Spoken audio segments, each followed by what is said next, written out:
if I told you that it's not your 9 to 5 job, but rather your routine that's keeping you unhappy? And the secret is not to quit your job, but rather to implement just this one method. Hi, loves. Welcome back to another episode of Not Overthinking It podcast. I'm Elizabeth, your host, and today we are talking about the secret to building a life you love while working your 9 to 5. So grab your comfort drink and get ready to take some notes. Our quote of the day is, I refuse to work 8 hours for a company only to go home and do no work on myself.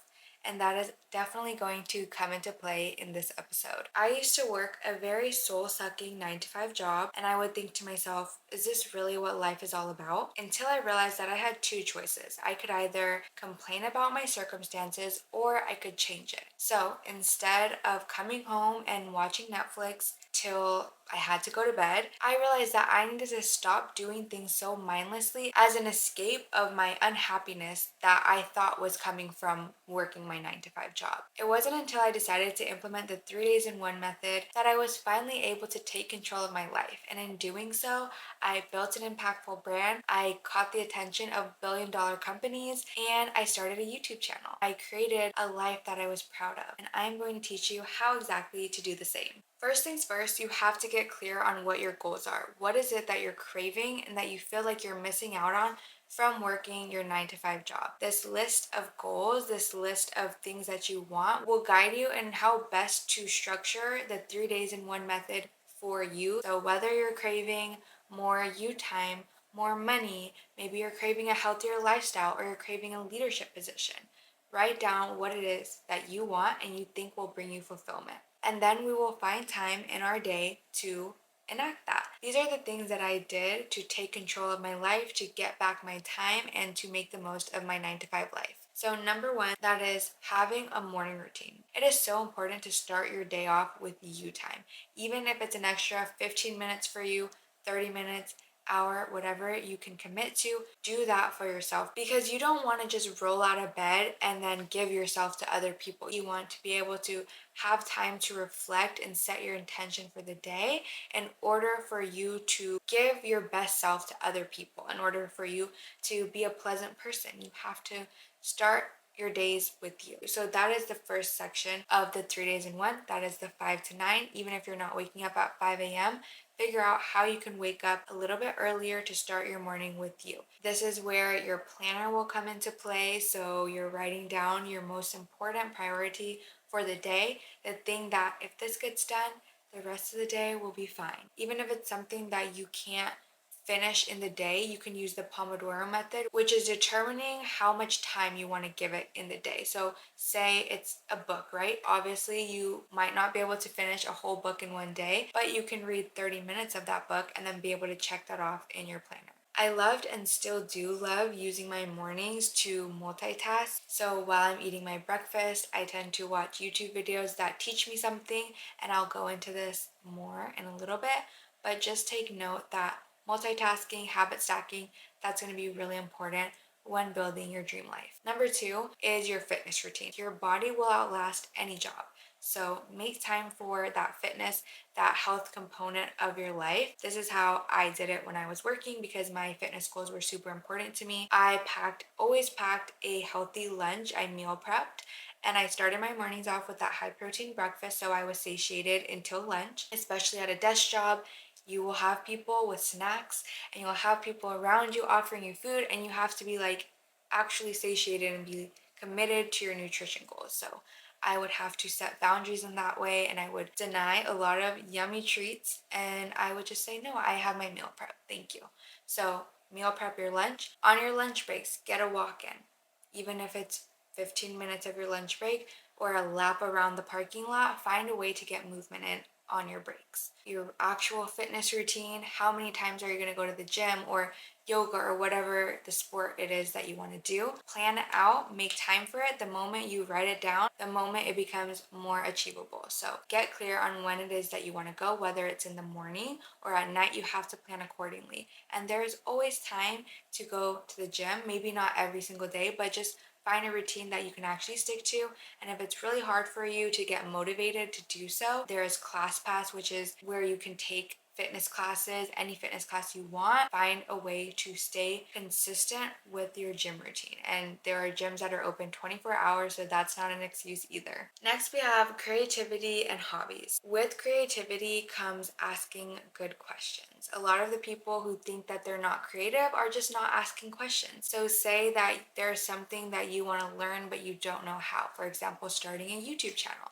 Maybe that's something that you're curious about, but you just don't think you have the creativity or the willpower to do it. So then you would ask yourself, how can I start YouTube? How can I start making videos? What can I record? When you ask questions, your brain wants to help you find the answers. Versus when you say, I can't do that or that's too hard, your brain is accepting that as a statement and there's no need to look for solutions. So frame your curiosity as questions, get creative. Once you ask the questions, you'll be able to hone more in on your creativity. When you get an idea, write it down.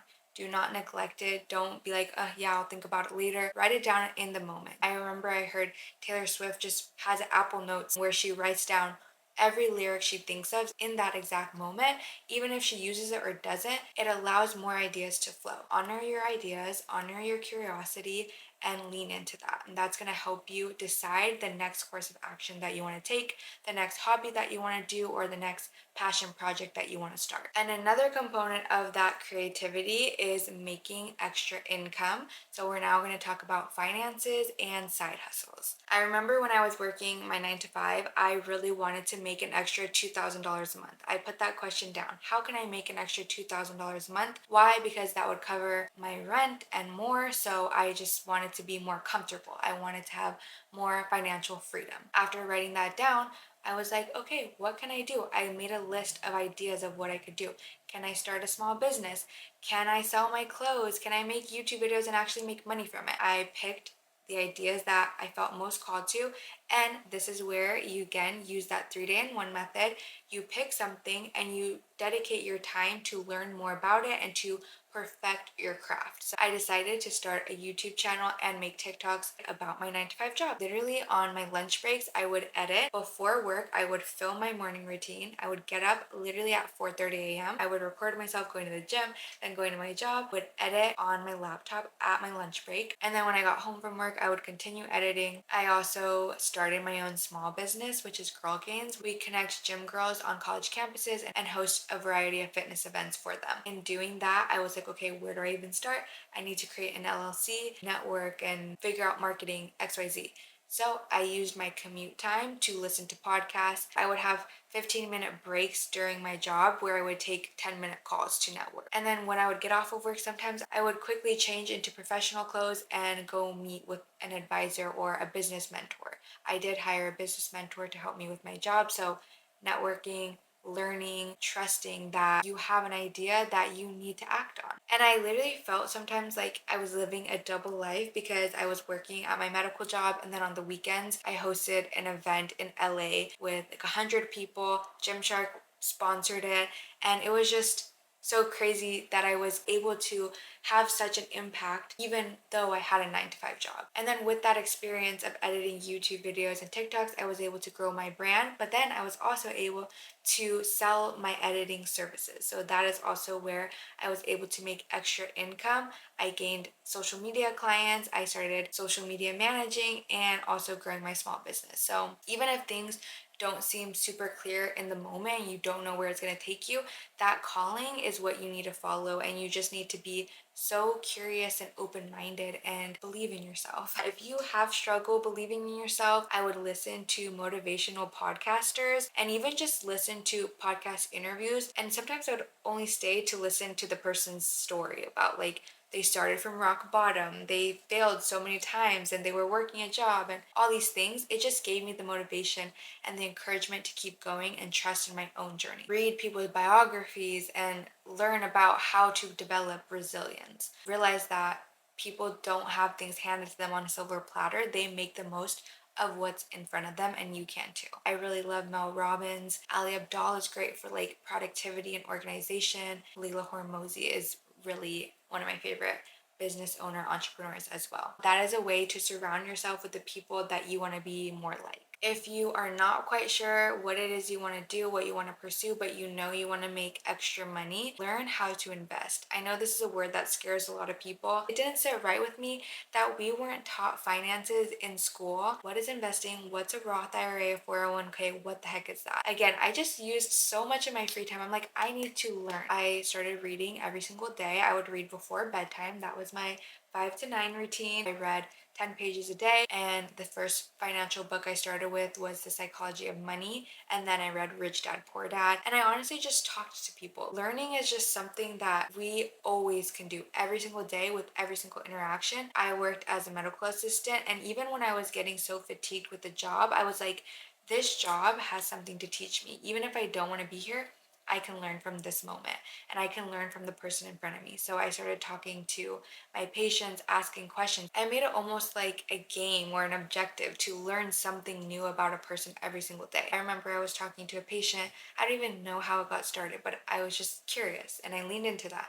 And she taught me about a Roth IRA. And that is an investment account that will literally guarantee that you can be a millionaire at a certain age as long as you invest money every month. So definitely recommend watching my finance video if you want to learn more. Also, make sure that you're saving your money. Make sure you're saving your paychecks. You do not want to live paycheck to paycheck. Investing is so much better than purchasing. Investing into things that are going to have a long-term effect, investing in resources, courses, etc., rather than things that are just going to be a quick purchase. And I know, especially when you're so drained and feeling hopeless about your job, then it's easy to just buy things so quickly, buying makeup and things that are just not gonna last you. But of course, allow yourself to buy things and, spoil yourself from time to time, but be intentional about it. So set aside money for yourself that you can have as spending money, and then make sure that you're taking a portion of your paycheck and putting that directly into savings. A high yield savings account is also a good way to just make extra money. If you're putting your money in the savings, you might as well put it in a high yield savings account because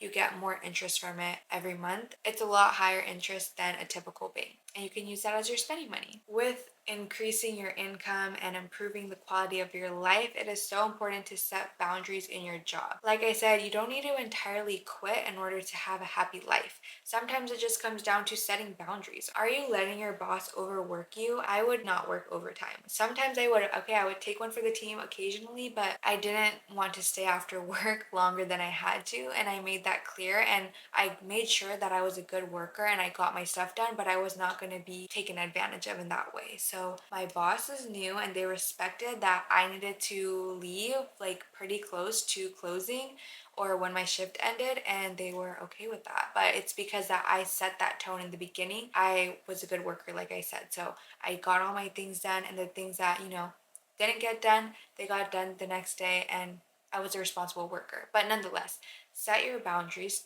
Do not let your bosses walk all over you. Learn how to say, I have to go. Since I started making more money, I stopped working on Fridays. So I just worked 4 days a week. And let me tell you, not working on Fridays, oh my gosh, that made the biggest difference. I was like, I get a 3 day weekend all the time and I'm chilling.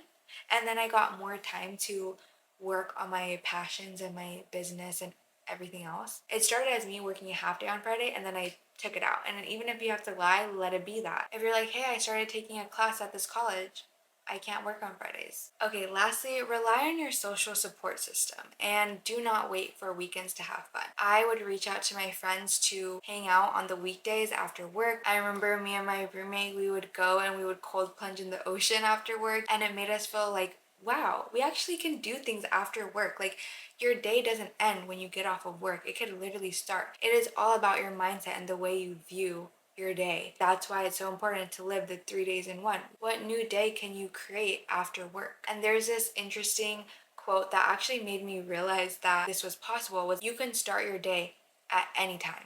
You can start your day over at any time. And I chose to start my day again when I got off of work. I didn't see it as the end of the day. Reach out to your friends, rely on them. They're probably working a 9 to 5 too. And when you can share time together, when you guys can find the fun on weekdays, that is where you will realize, like, this is what I was craving. I was just craving more social time, and that is so possible. If you feel like your social life isn't the best, Then I have another video about that, about how to build a social life. But I also think ClassPass is really good for that because you're going to be surrounded by people who care about their fitness and their health, and it's a class environment. So I find that more people are open to conversation. There's like so many groups, especially in San Diego. I don't know how it is where you're at, but there's a run club, there are pottery clubs, dance classes, just communities that are open to everyone. Find a group that you can be a part of and embrace during the weekdays. So the key is to get clear and identify what it is that you're craving